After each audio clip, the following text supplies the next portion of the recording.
So guys, it's a strange world we live in these days. Most people are on lockdown, so I'm still at work, unfortunately. Would have been good, get time off work and work on the car, but unfortunately someone's got to go to work. So I've just been trying to figure out where I'm going to mount my remote oil filter relocator kit and thermostat. I was thinking about mounting it here, just so it's easy to access, maybe a bit lower down here.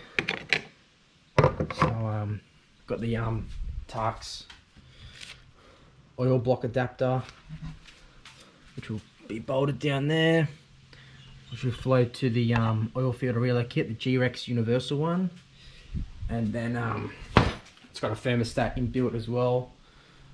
And then if it's you know, needs to be cooled down a bit, or run through my G-Ready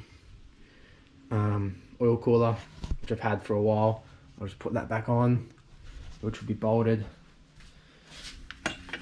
probably back up the front here, just in front of the intercooler on the hot side. Yeah, I'll start getting this in, making a video. But in the meantime, I went to World Time Attack last year. It actually got cancelled this year, so I figured I'd make a little video of all the clips I've got of CLUBSPRINT, Pro-Am, and a few other cars I had.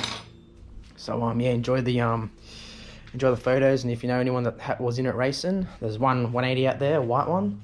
I think a guy did a 150, which is pretty good for the class. So yeah, hopefully next year maybe this thing can be out there. I did it back in 2010, 2011, and they just got a bit too expensive and they cut the times out. So I thought, you know, bugger it.